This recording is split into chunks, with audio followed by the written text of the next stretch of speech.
차달수 회장과 신설이의 단골집 식당에 두 사람이 마주 앉아 있었습니다. 그 순간 굉음과 함께 트럭 한 대가 식당 정면으로 돌진합니다. 차세계가 평생 지키려 했던 모든 것이 단 한 장면에 무너져 내리려는 그 순간, 예고편 마지막에서 우리는 정신을 잃은 채 실려가는 두 사람을 보게 됩니다. 그리고 들리는 최문도 회장님이라는 소리. 드디어 최문도의 반격이 시작됩니다. 안녕하세요. 영화와 드라마를 잇는 무비있다입니다. 구독과 좋아요는 영상을 만드는데 큰 힘이 됩니다. 이번 회는 차세계와 신설이의 간 보는 사이에서 빼박 1일차로 발전한 두 사람의 두근두근한 로맨스와 데이트 장면부터 최문도의 반격까지 빠르게 전개된 회차였는데요. 지난 회 마지막, 차세계가 신설이 어깨에 기대어 너 때문에 정신이 하나도 없어라고 고백했죠. 그 키스 엔딩 다들 기억하시죠? 신설이는 더 이상 비밀을 두지 않기로 합니다. 그리고 차세계에게 말하죠. 내가 그 궁녀 강단심이라고요. 차세계는 처음엔 이렇게 답했어요. 네가 누구든 어디서 왔든 다 믿겠다. 근데 정말로 신설이가 자기 꿈에 나오던 그 궁녀가 맞다고 하니까 갑자기 현실로 돌아옵니다.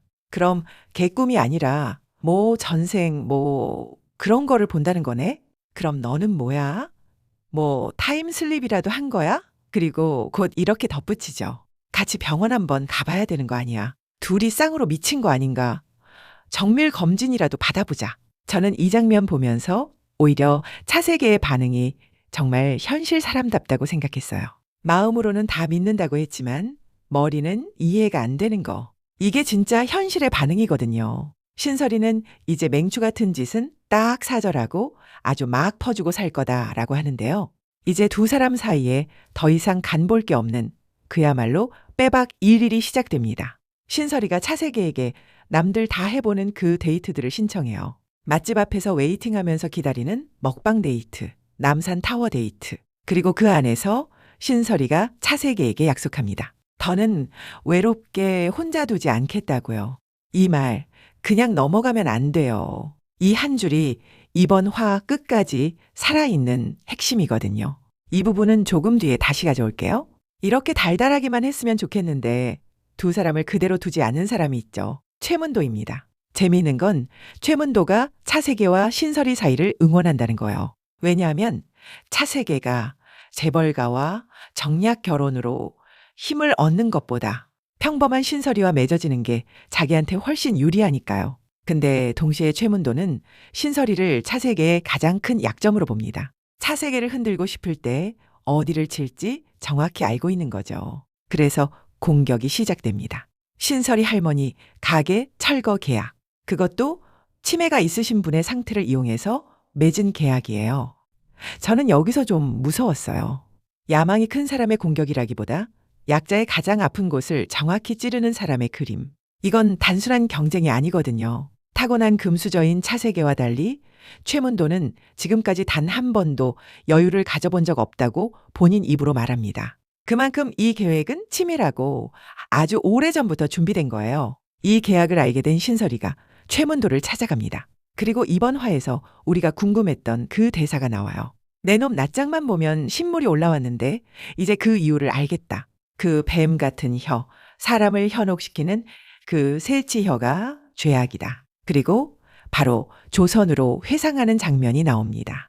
조선의 강단심이 안종의 새치혀에 휘둘려서 결국 후궁이 될 수밖에 없었던 그 시간. 우리가 그동안 궁금했던 왜 강단심이 안종의 후궁이 됐을까의 실마리가 여기서 풀려요. 신설이의 분노는 단순히 할머니 가게 때문이 아니에요. 전생부터 새겨진 분노가 현생에서 같은 얼굴을 마주한 순간 한꺼번에 쏟아진 거예요. 차세계는 신설이 할머니 병문 안을 가서 처음으로 신설이와 정식 교제 중이라고 인사드립니다. 그 자리에서 차세계도 우연히 계약서를 보게 되죠.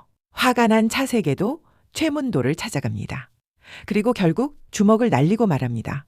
이제 정면으로 공격하라고요. 근데 최문도가 차세계에게 묻습니다. 감당할 자신은 있냐고. 저는 이 대사가 이번 화에서 제일 서늘했어요. 차세계는 최문도에 대해 설마 사람을 죽이기야 하겠어 라고 생각하지만 그 정도의 사람은 아니라고 믿고 있는데요. 그 답이 예고편에서 어떻게 되돌아오는지 우리 모두 봤잖아요.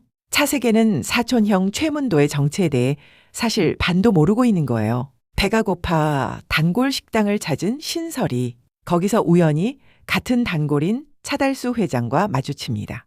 두 사람이 같이 식사를 하는 그 순간 트럭 한 대가 식당으로 돌진해요. 처음 봤을 땐 다들 이렇게 생각하셨을 거예요. 최문도가 차달수 회장을 노린 거구나. 근데 다시 보면 그 트럭이 신설이 고시원 근처에서부터 이상하게 운전하고 있었거든요. 신설이를 따라간 거예요. 그 사고로 큰 충격을 받은 신설이는 예고편에서 다시 과거에서 눈을 뜹니다. 현재의 기억을 그대로 가진 채로요. 현재의 신설이는 의식불명일 가능성이 높고요.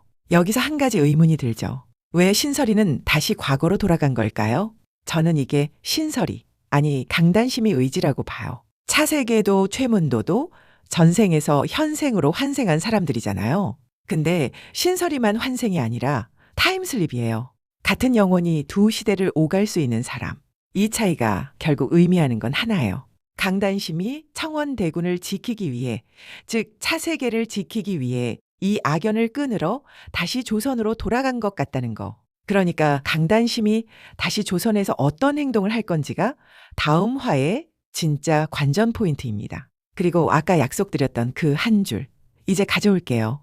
이번 화 앞부분에서 신설이가 차세계에게 혼자 두지 않겠다고 했죠. 그런데 후반부에 신설이 할머니의 부탁을 받은 차세계가 똑같이 신설이를 혼자 두지 않겠다고 약속해요. 같은 회차에서 같은 약속이 두 사람의 입에서 한 번씩 나옵니다. 저는 이게 우연이 아닌 것 같아요. 조선에서처럼 두 사람이 다시 떨어지는 일은 없을 거라는 작가의 약속처럼 들리거든요.